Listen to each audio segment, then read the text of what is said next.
नमस्कार। राज्य शिक्षा शोध एवं प्रशिक्षण परिषद बिहार पटना में आप सभी का स्वागत है। प्यारे बच्चों, आज हम लोग चल रहे हैं वर्ग 4 में और आपकी हिंदी की पाठ्य पुस्तक से एक कहानी को देखेंगे।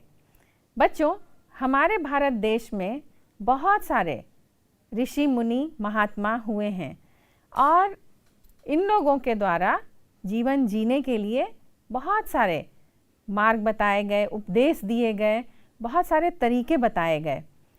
और आज की ये जो कहानी है वो ऐसे ही एक महात्मा महावीर की कहानी।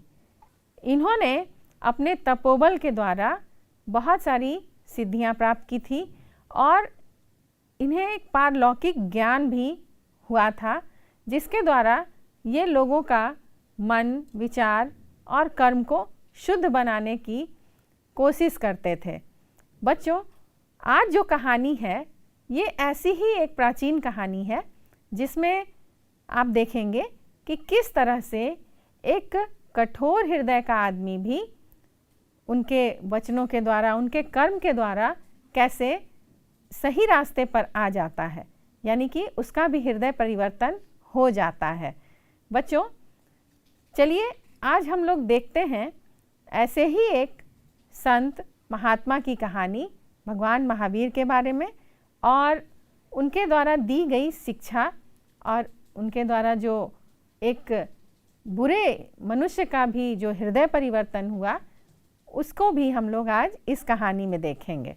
चलिए हम लोग पाठ 15 में देखते हैं शूलपाणी की कहानी। पाठ 15 शूलपाणी। बच्चों, ये कहानी है कि दिन ढलने लगा था। भगवान महावीर घूमते हुए आस्तिक नामक गांव में पहुंचे। गांव वाले भोजन करके आराम करने जा रहे थे। तभी उन्हें भगवान महावीर के आने की सूचना मिली। पूरा गांव उन्हें देखने के लिए उमड़ पड़ा।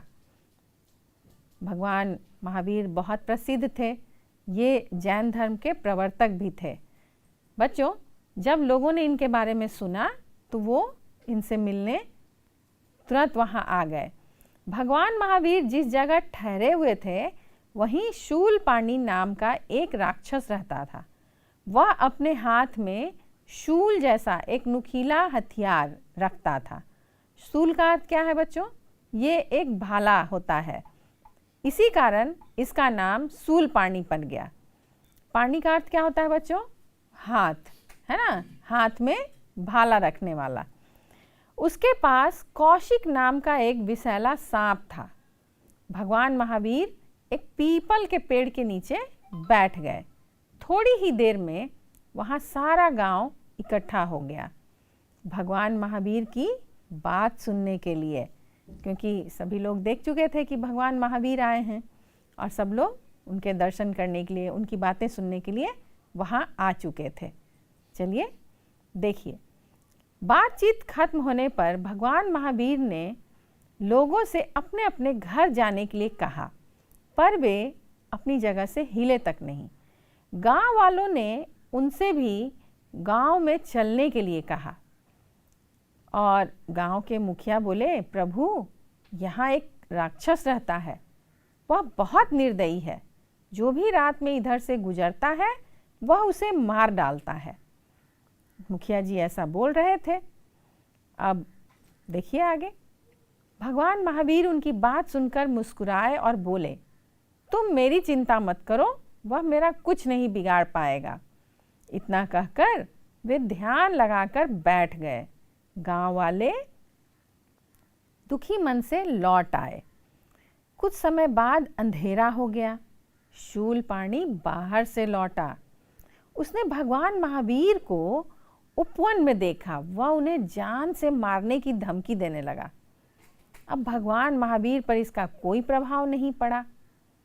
वो धमकी दे रहा था, बोल रहा था, लेकिन वो चुपचाप बैठे हुए थे। अब शूलपाणी ने कौशिक नाग से भगवान महावीर को काटने के लिए कहा।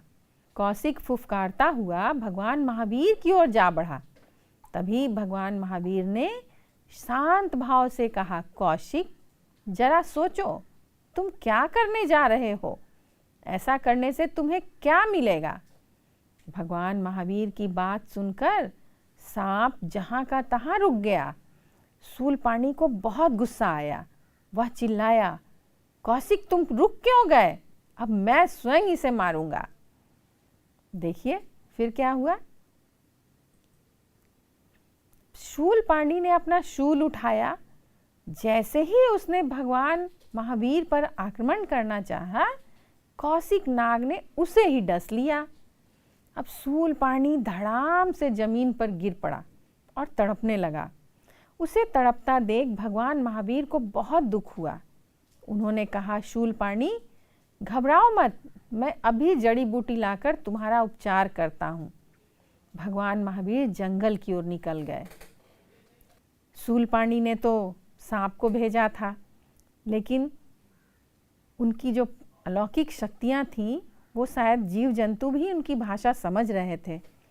उन्होंने कहा कि कौशिक, मुझे डस कर तुम्हें क्या मिलेगा? क्यों तुम मुझे मारना चाहते हो? और सांप रुक गया। सांप के रुक जाने पर शूलपाणी ने सोचा कि मैं ही अब इसे मार डालता हूँ, क्योंकि उसकी तो वही वृत्ति थी, वही उसकी आदत थी, लोगों को दुखी करना, मारना। तो इस तरह से वो फिर से भगवान महावीर को मारना चाह रहा था। लेकिन क्या हुआ, सांप ने उसे ही डस लिया। अब सांप ने डस लिया तो वो छटपटाने लगा और वो गिर गया।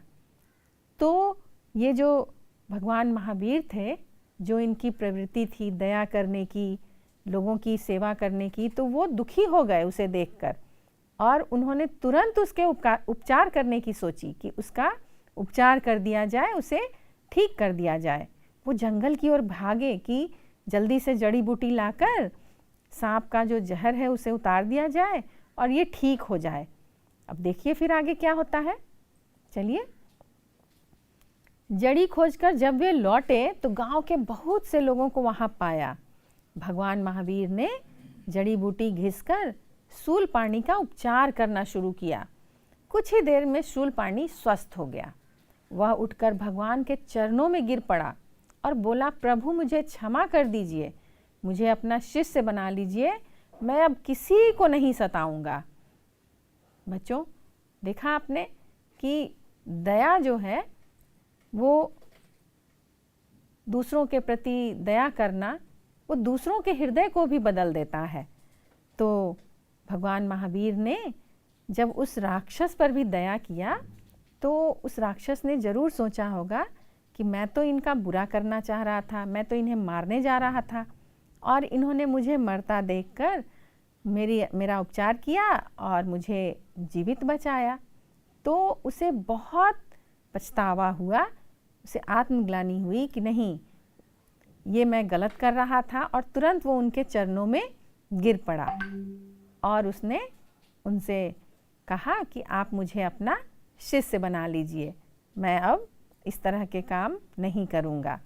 मतलब तुरंत उसका हृदय परिवर्तन हुआ। चलिए बच्चों, आगे देखते हैं। भगवान महावीर ने उसके सिर पर हाथ फेरते हुए कहा, आज से तुम मेरे शिष्य हुए, अब दूसरों को सताना छोड़ दो। महावीर स्वामी से मिलने के बाद शूलपाणी का जीवन ही बदल गया। पहले लोगों को सताने वाला शूलपाणी अब लोगों की सहायता करने लगा। देखा बच्चों, ये राक्षस जो था वो भी, उसका भी मन हृदय परिवर्तित हो गया था। बच्चों, इस पाठ में कुछ कठिन शब्द भी थे। चलिए अब हम उन शब्दों के अर्थ जानने की कोशिश करते हैं और हम लोग देखते हैं शब्दार्थ। उपचार का क्या अर्थ होता है बच्चों? इलाज, है ना। और आक्रमण का अर्थ होता है हमला करना। शूल का अर्थ है भाला और पानी का अर्थ है हाथ। ये पीने वाला पानी नहीं है बच्चों, ये है पानी, यानी कि हाथ। तो देखिए, ये मात्रा भी अलग है और इसका उच्चारण भी अलग है। तो इस पानी का अर्थ है हाथ। चलिए अब हम लोग आगे बढ़ते हैं, कुछ अभ्यास कार्य करते हैं। इस पाठ से संबंधित जो अभ्यास कार्य हैं, आप अपनी पाठ्य पुस्तक खोलिए और देखिए कि कौन कौन से प्रश्न हैं, हम उसका भी उत्तर जानने की कोशिश करते हैं। बच्चों, सबसे पहले आपको क्या करना है कि यहाँ कुछ वाक्य दिए गए हैं जो इस पाठ से हैं, तो आप ये बताइए कि कौन सा वाक्य सही है और कौन सा गलत है। भगवान महावीर सुबह में ही आस्तिक ग्राम पहुँचे थे, और बताइए ये सही है कि गलत। राक्षस अपने हाथों में शूल नामक हथियार रखता था। आस्तिक ग्राम गंडक नदी के किनारे बसा था। क्या नदी का जिक्र हुआ है इस पाठ में? देखिए, भगवान महावीर ने वट वृक्ष के नीचे बैठकर उपदेश दिया। कौशिक सांप ने भगवान महावीर को डस लिया। बताइए इसमें से कौन कौन से वाक्य सही हैं और कौन कौन से वाक्य गलत हैं या इस पाठ में नहीं हैं। तो देखिए, अब हम सही वाक्य को देख रहे हैं कि भगवान महावीर सुबह में ही आस्तिक ग्राम पहुँचे थे। नहीं, गलत है। राक्षस अपने हाथ में शूल नामक हथियार रखता था, ये सही है। आस्तिक ग्राम गंडक नदी के किनारे बसा था, नहीं, क्योंकि नदी का तो यहाँ जिक्र ही नहीं है। भगवान महावीर ने वट वृक्ष के नीचे बैठकर उपदेश दिया था, ये भी गलत है। कौशिक सांप ने भगवान महावीर को डस लिया था, नहीं, नहीं डसा था, तो ये भी गलत है। चलिए आगे बढ़ते हैं। बच्चों, बताइए कौशिक कौन था? आप तो बहुत अच्छी तरह जानते हैं। हाँ, बिल्कुल सही। देखिए, सही उत्तर, कौशिक एक विषैला सांप था जिसको शूलपाणी अपने साथ रखता था, यानी कि वो उसका पालतू सांप था, है ना। चलिए अगले प्रश्न की तरफ। शूलपाणी का नाम शूलपाणी क्यों पड़ा? तो आपने अभी अर्थ भी देखा था बच्चों, और आप इस प्रश्न का उत्तर भी जानते हैं, तो जल्दी से बताइए और फिर हम लोग देखेंगे इसके सही जवाब को। देखिए, शूलपाणी अपने हाथों में शूल यानी कि भाला नामक हथियार रखता था, जिससे उसका नाम शूलपाणी पड़ा, है ना। तो शूल का अर्थ है भाला और पाणी का अर्थ है हाथ, हाथों में भाला रखने वाला शूलपाणी। चलिए आगे देखते हैं।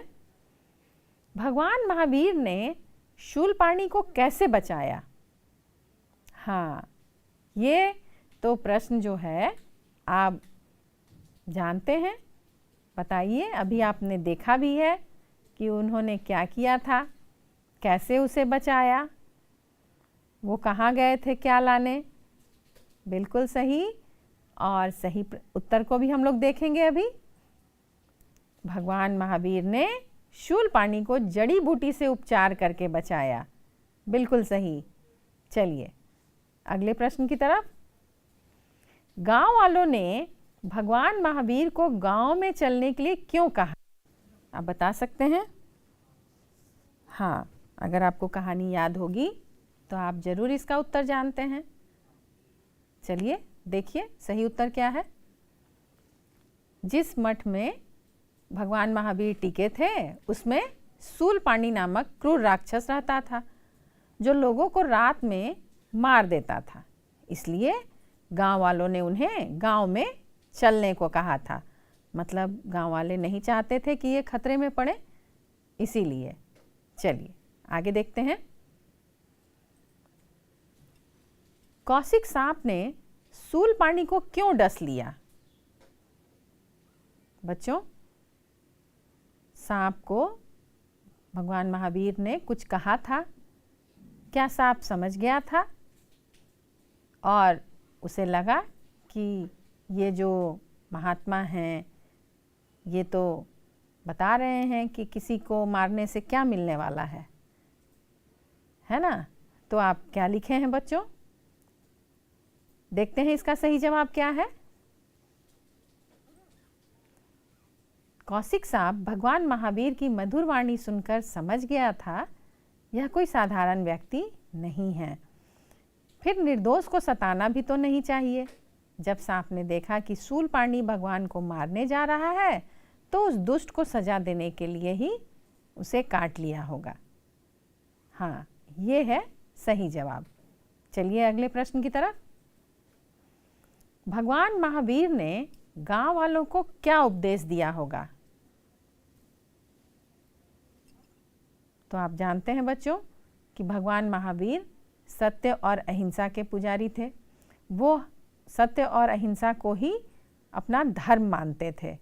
उन्होंने जितनी भी उपदेश दिए और जितने भी उन्होंने अपने वचनों को कहा, उन सभी में अहिंसा को सर्वप्रथम माना गया है और वो चाहते थे कि सब लोग आपसी भाईचारे के साथ रहें।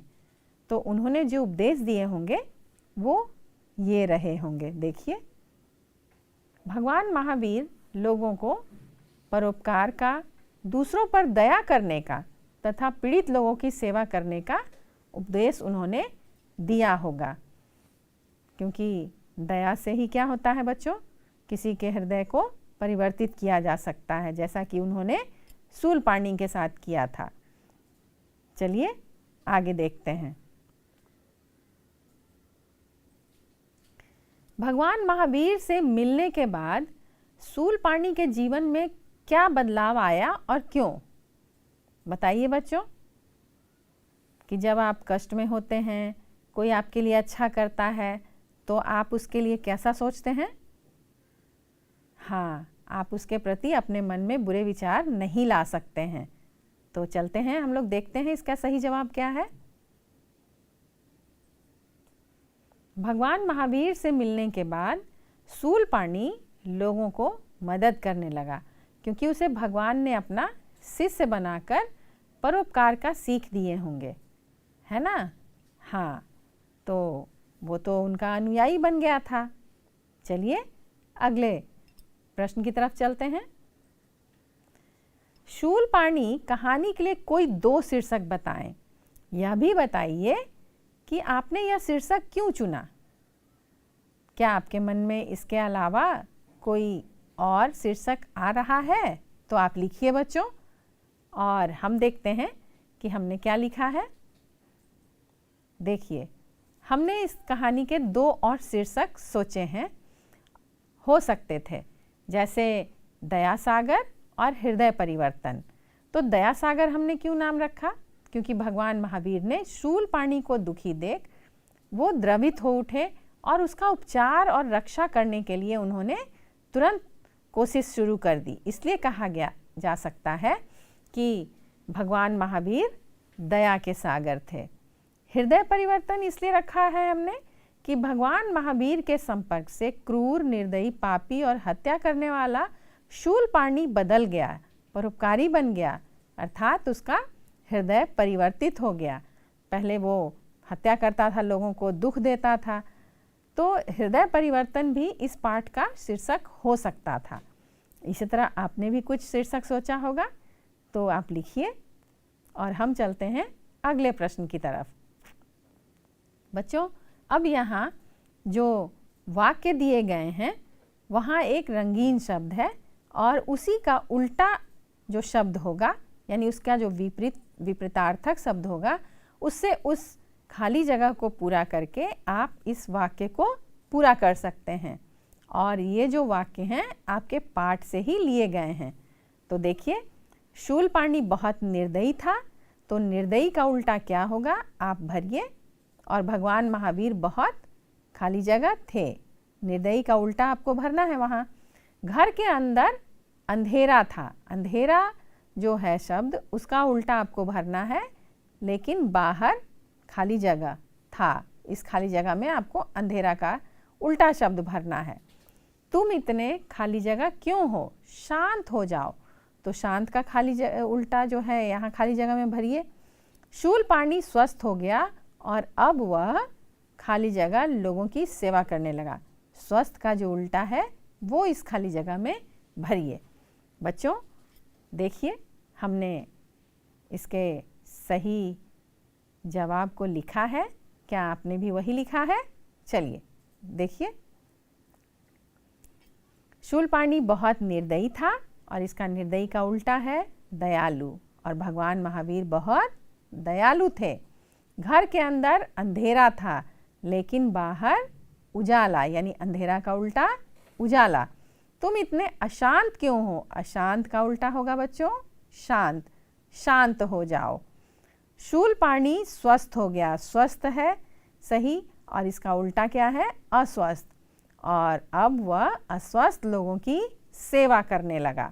इस तरह आपने उल्टे अर्थ वाले शब्दों से इस वाक्य को पूरा किया और ये अभ्यास कार्य पूर्ण हुआ। चलिए आगे देखते हैं। हो गया सर? आपने बोली है अभ्यास कार्य पूर्ण हुआ। अच्छा ठीक है, अभ्यास का पूर्ण हो गया।